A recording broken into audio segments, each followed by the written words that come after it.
Hey guys, what is up? It is the Fast Break Report here, bringing you guys another vlog, and well, we got some abrupt news today. Can't say that I'm very shocked about it, but the Pacers have decided to waive center Moses Brown after 9 games. Now, I will say this, I hate abrupt waivings like this only because it feels like they didn't really give that player a chance. Moses Brown's a guy that I don't think he was ever going to be amazing, but he's a guy that I thought was going to be solid. However, it is December 9th, and in case you guys have been living under a rock here, in the next 6 days, a lot of players become eligible for trade, one of them being Obi Toppin, and these are just rumors, okay? Take this with a truckload of salt, not even a grain of salt, okay? A truckload of salt. But I've seen some rumblings around Twitter and stuff like this, even some insiders and stuff. I've heard some things. And the Pacers are monitoring the Walker Kessler situation very, very closely. And it makes sense. I'm going to tell you why it makes sense. The Pacers are obviously in a position where they want defense, they want rebounding, and they've been looking for a relatively young center who can, bang down low, I guess, is the way to put it. They've been, it's been, I don't know how long, 2 years now since the DeAndre Ayton thing. Where they offered DeAndre Ayton the max and the Suns matched it. The thing is, man, the Pacers need to make changes. And there's guys on this roster that, quite frankly, even though they are decent players, are guys that I just don't think are part of our future. Honestly, I have an odd feeling. I don't know what Walker Kessler's contract situation looks like. I haven't even looked at it, but the Utah Jazz, if I could do a trade right now, let's go to Utah and Indiana. Walker Kessler is making, about $2.9 million a year. Yeah, this has Jarris Walker fucking screaming, Jarris Walker all over it. Apparently, what the Utah Jazz want is a young, promising forward, or unless it's Obi Toppin. I mean, they only have $2.2 million in cap space. So, does Jarris Walker and 2 future firsts get it done? It can't be the 2027. So it would have to be, I'm assuming, the 2028 and the 2025 for Walker Kessler. Does that work? No, it does not. The other thing is, who else would they trade, right? All right, Jarris Walker doesn't work money-wise. Isaiah Jackson, maybe? Isaiah Jackson, I think, works. Yeah, Isaiah Jackson works. The thing is, I don't know which first round picks they're going to be giving up. When I go down the roster, I mean, Andrew Nembhard's a guy that fits the profile at the current point in time, but I don't see them trading Andrew Nembhard for Walker Kessler. If they did, I'd be kind of upset because Andrew Nembhard is a very, very good player. I'd understand it, but, what you get defensively, is that going to equate for that? I don't know, unless it's Johnny Furphy. Johnny Furphy makes a lot of sense, too.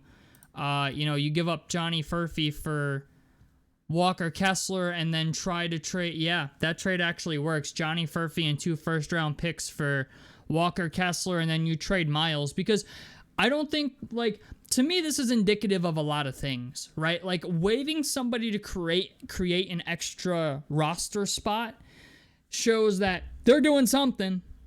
They're doing something here in the next week. I don't know what it is, but they got something up their fucking sleeve that they've been calling home about. But Walker Kessler makes a lot of sense. Day'Ron Sharp doesn't have a lot of minutes logged as a starter, but he's a guy that I could see the Pacers like maybe being interested in. But Walker Kessler is a guy who's actually like a starter. You know, I don't really know what the trade package looks like for a guy like Walker Kessler. I'm assuming it's going to take more than Johnny Furphy and 2 first-round picks. Because even though Johnny Furphy is a rookie, he is a forward. He's 6'7". He's been decent to start this year. But I just don't know what Utah, like, if we know Danny Ainge, it's going to be more than Johnny Furphy. You know what I'm saying? If it's anything we know about if it's anything we know about Danny Ainge, right, it's that he's got to get himself a deal. You know what I'm saying? Danny Ainge is like Kevin Pritchard in a sense that, like, he doesn't leave the supermarket without robbing somebody. You know what I'm saying? And that's why I just don't believe this. You know, if it's Andrew Nembhard and 2 first-round picks for Walker Kessler, I kind of get it, but at the same time, I'd be like, bro, we couldn't trade anybody else? Like, you gonna trade Andrew Nembhard? Like, if you're trading Myles, you better get a fucking guard, which wouldn't be the end of the world, you know what I'm saying? Like, it really depends on how they would come out of that, right? Because Andrew Nembhard is locked in contractually for the next, I forgot how long he signed. I think it was a 3 or 4 year deal. So Andrew Nembhard makes a lot of sense for Utah, but they do have Colin Sexton. Jordan Clarkson's a guy that they're probably going to try to get rid of here at the deadline if they can get rid of him. Jordan Clarkson has been fucking dog water, and that's almost putting it lightly. I mean, I haven't looked at this dude's stats in a while, but I know Jordan Clarkson has been some hot shit for a while now. Wow, yeah, the Utah Jazz are like almost dead last in defensive rating. Yeah, Jordan Clarkson is past his prime, boys. Mans is averaging 15 points a game while shooting 27% from 3 and 40% from the field. Yeah, they're trying to get off Jordan Clarkson too at some point. So I don't know. Right now, Walker Kessler's averaging 11 points, 11 boards, and 3 blocks a game, which looks great. He's a young guy. I think he's, in some ways, just what the doctor ordered for the Pacers. But the thing I'm worried about this is if they make a trade for Walker Kessler, right? This is what we all have to come to terms with now, okay? If they trade for Walker Kessler, I find it as if there's almost no doubt in my mind they're trading Myles Turner. Maybe they don't. It would be very hard for me to imagine that they don't trade Myles Turner. But the Walker Kessler move would definitely point towards, all right, maybe Myles is gone. Unless there's a trade package already on the table for Myles Turner and a backup center. I think maybe they're trying to trade one of the young guys and some picks to get Walker Kessler to be the starting center. And then they're going to trade Myles for a scoring guard or a small forward plus a bench center, or something like that, or something of that criteria. They did open up a roster spot, so it does leave them room to take on an extra player, which is what I think is going to be happening here. I don't think Siakam's not going, Halliburton's not going. Even though Obi Toppin is horrible on defense, I don't know if Obi Toppin's going. He's a guy that I feel like the front office likes, but they also can't stand on defense. So I don't know what that's going to be. TJ McConnell's job is fine. We know TJ McConnell's not going anywhere. But as far as everybody else, it's kind of like, you know, Isaiah Jackson's not safe. James Wiseman's not safe at the moment. Moses Brown got waived. So it's just like they're doing something at the center position. We just don't know what it is. Like that's what I'm getting from this, is that something is happening at the center position. We just don't know what it is. So I don't know. You know what? I'm excited for anything that improves the team at this point, defensively or morally. I'm at a point now where after last night's loss to the Hornets, I feel like we could probably find more motivation in a fucking graveyard than we can in that locker room. And being that Myles Turner publicly addressed the idea that he has not been a good leader in the locker room, and even emotionally, right? Like, Myles hasn't been the greatest leader.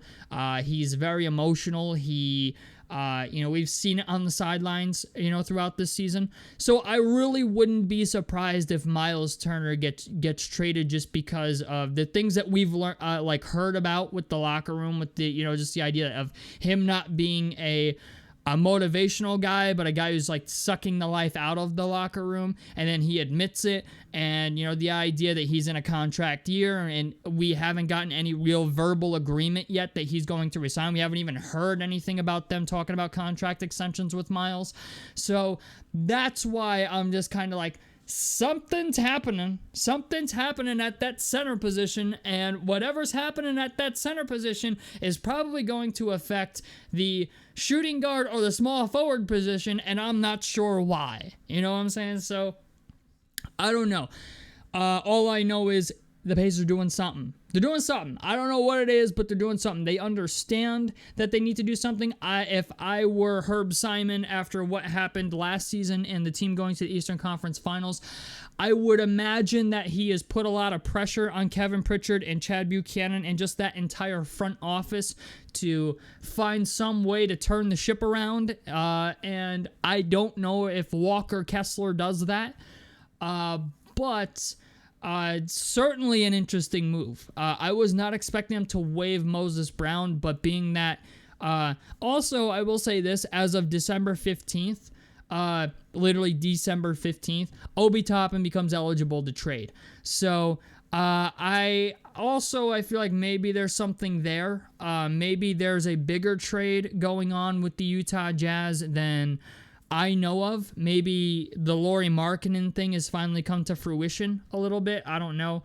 I can't see the Pacers trading for him though. I don't know if Lauri Markkanen can play the three. That's the one thing that I'm not sure of. Does he have the ball handling ability to do that? And at the same time, it's like, okay, well, what does he do defensively? I don't think Lauri Markkanen is really a crazy good defensive player. I haven't watched enough tape on him to know if he's good at defensively or not. But there's something going on between the Pacers and someone else in the league for a center or something. An extra player potentially is coming in. Or, I don't know. I haven't looked at Jahlil Okafor's numbers for the Mad Ants recently, but I don't know. I can't imagine they're super stellar, but I don't know. I have no idea what it is. But just know that in the next week here, essentially, less than a week, a lot of guys become available for trade, and there's going to be a lot of guys on the move, especially for the Pacers. The Pacers need to get better defensively. They need to restore more morale to the locker room.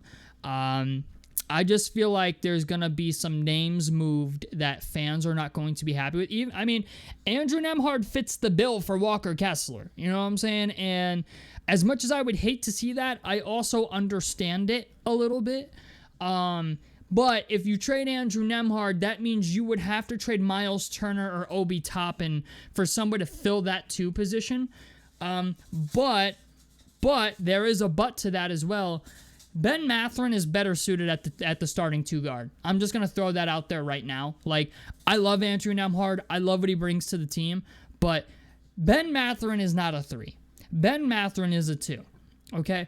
And I feel like maybe if they could play Ben Mathurin at the 2, right? You trade Andrew Nembhard, 2 first-round picks for Walker Kessler. It's fucking highway robbery, but fuck it, we get our center of the future, right? We get Walker Kessler. Then you trade Myles Turner for, I don't know, a small forward and a 3-and-D small forward and a backup center. That's really not the end of the world. You know what I'm saying? Especially if they're good players, especially if it's Day'Ron Sharpe and Dorian Finney-Smith.